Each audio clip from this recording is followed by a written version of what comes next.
Hi guys, and welcome to the channel. Thank you so much for stopping by. I really do appreciate it so very much. Welcome, my name is Aiden. I am so happy that you're here.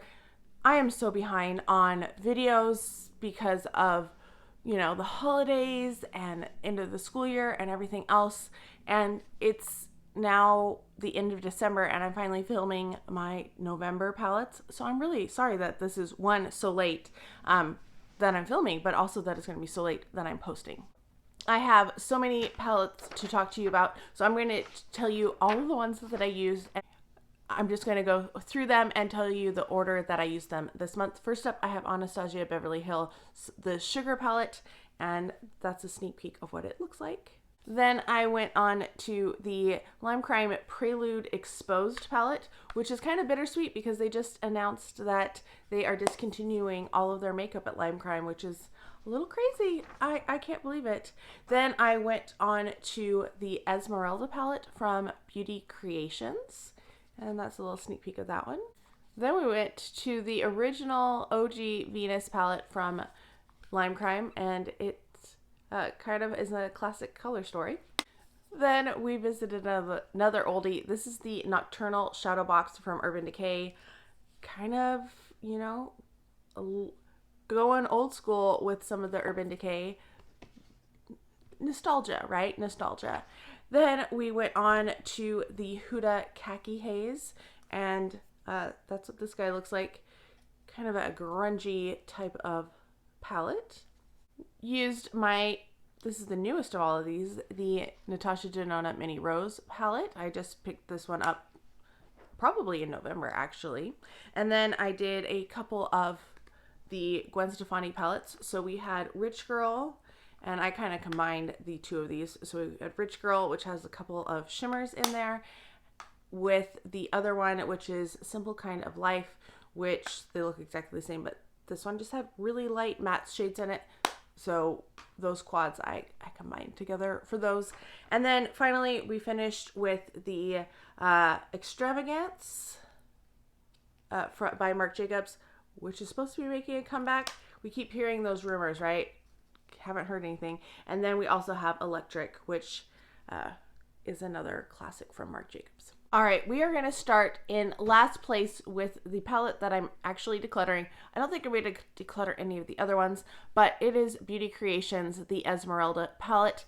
And the color story on this is kind of reminiscent of the Subculture palette. I see a little bit of the Prismatic, the Prismatic ABH palette too. Like this shade right here kind of reminds me of it.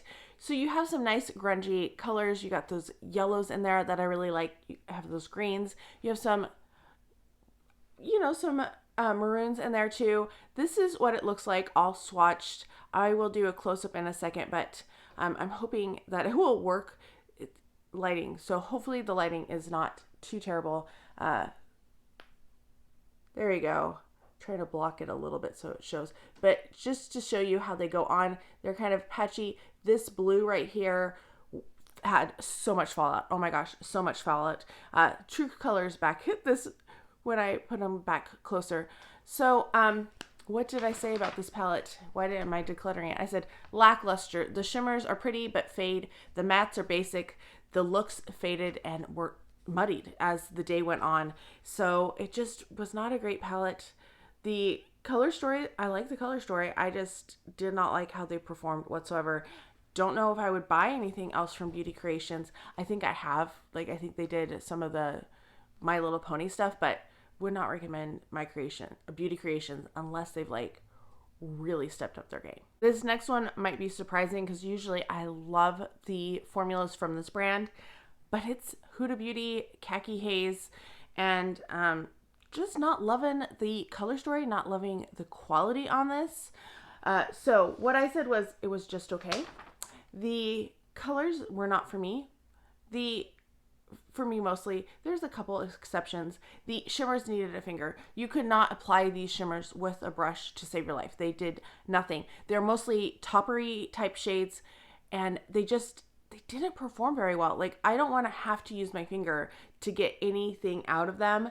And it's they all started, except for this one right here, but all the other shimmers are this weird formula that I was not huge fan of.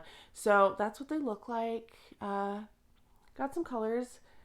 Do a close-up so that you can see how they went on. They're not patchy or anything, thank goodness. But just was not impressed with the formula, was not impressed with it. Why am I keeping it? Because I have almost every other 9-pan palette from Huda. I should probably start decluttering some of these. I'm not going to do that today. That might be a 2025 project, but just was disappointed in this one.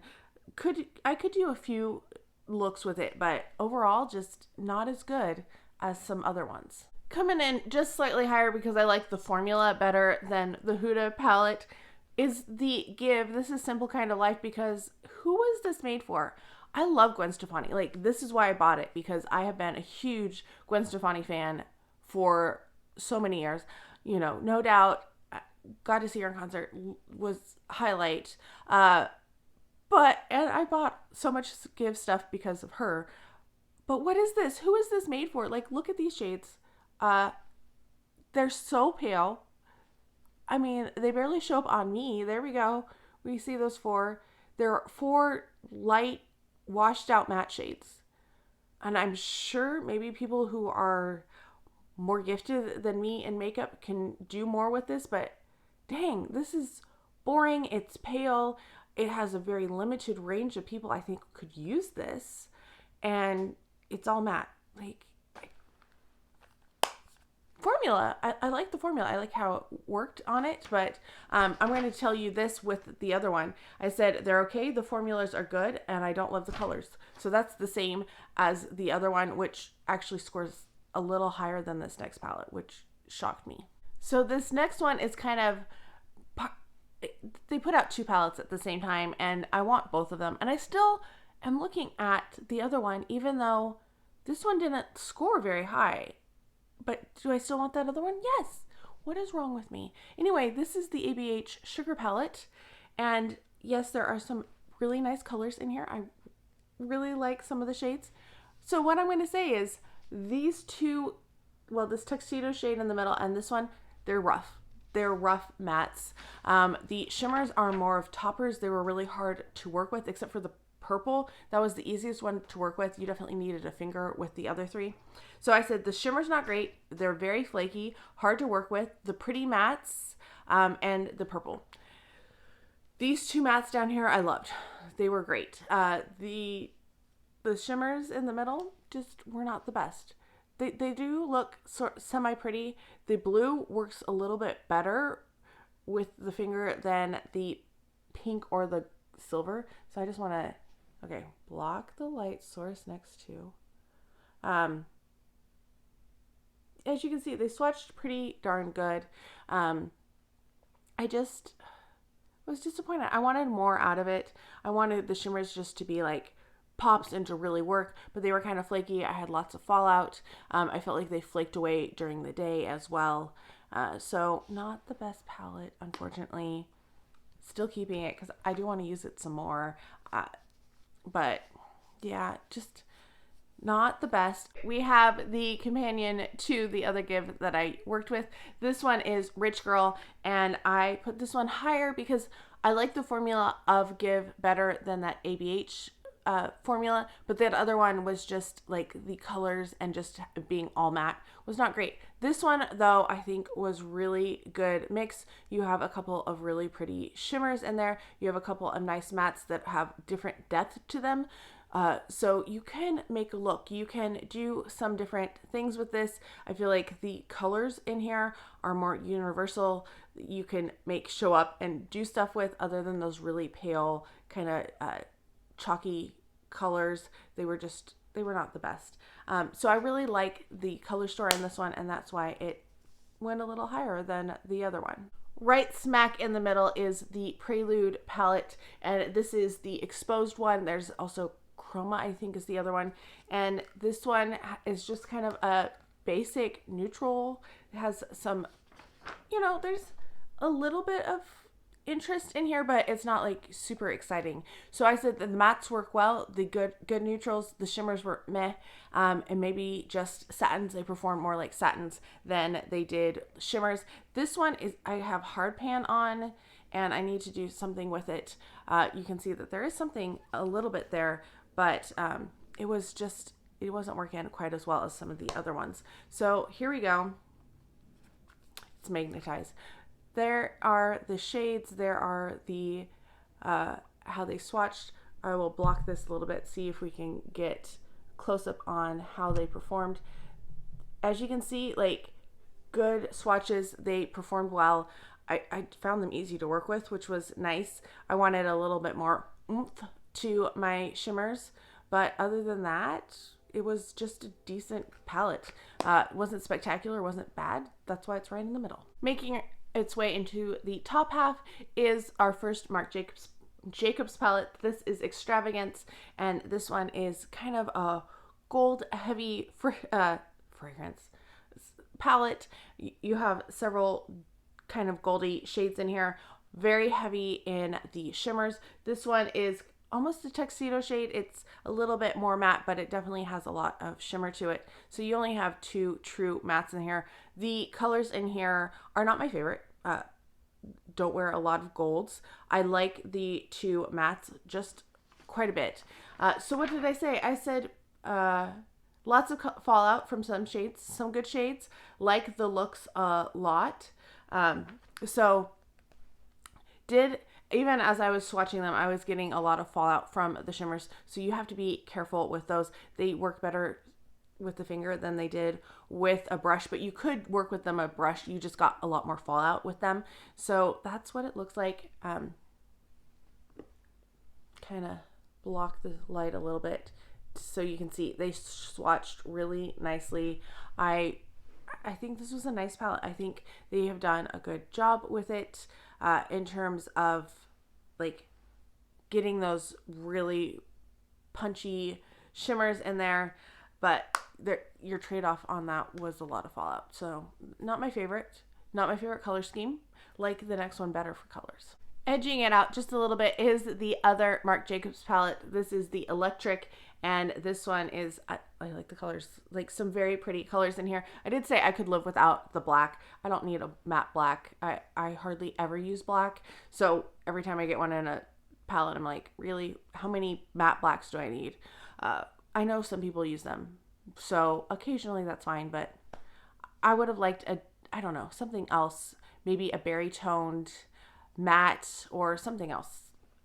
But that's what it looks like. You have those 3 shimmers in the middle, and you have some gorgeous shimmers. That one shimmer, that silver, is gorgeous. I like the 2 pinky ones. They're slightly different tones, so they don't feel, you can't really see that one that well. It's a much lighter one, so I liked that they didn't show up too similar. There is a range of colors. You could do a range of looks with this one, which is important to me. Some good shades, lots of wrong one.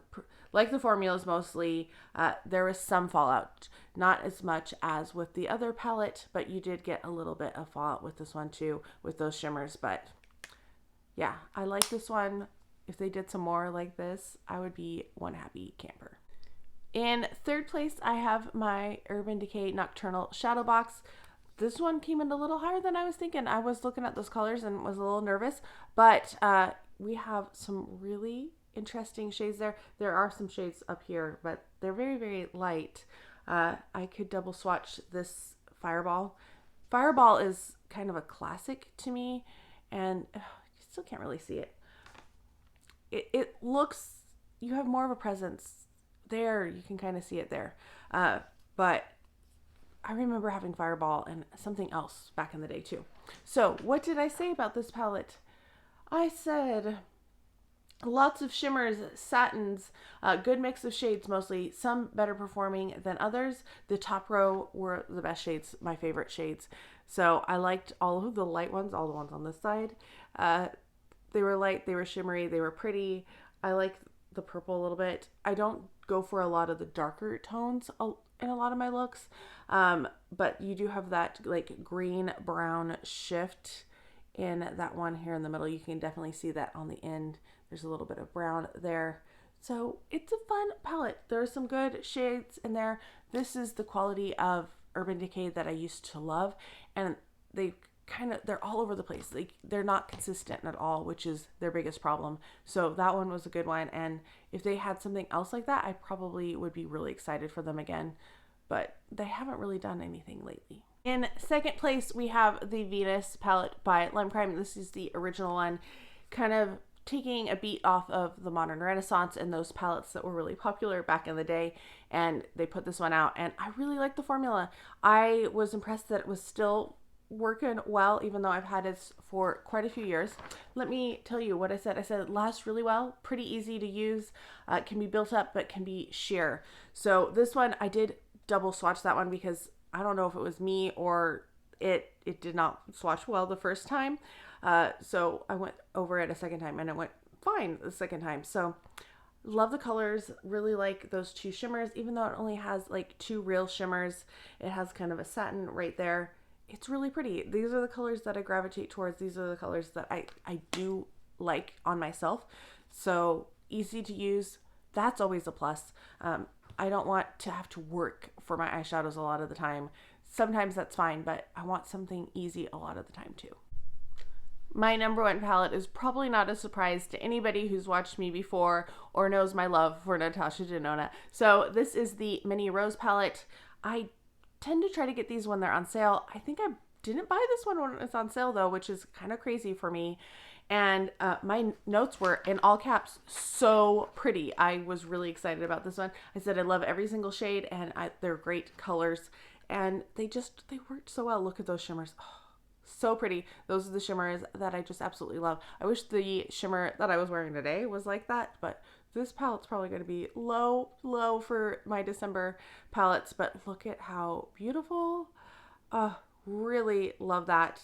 They did just a really awesome job on this, and definitely a staple going to go into my collection and be one that I use and love and just get really excited to wear because, oh, they're so pretty.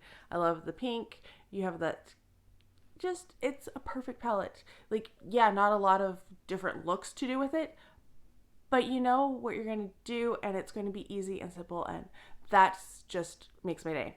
So let me know if you have any of these palettes, if you've tried any of these palettes, what you would have ranked them at. Is there any difference in what you would have done? Would you have decluttered more than I did? You probably would. Or would you keep the beauty creations? Let me know down below. I hope you're all having a fantastic day. Thank you so much for stopping by, and I can't wait to talk to you next time.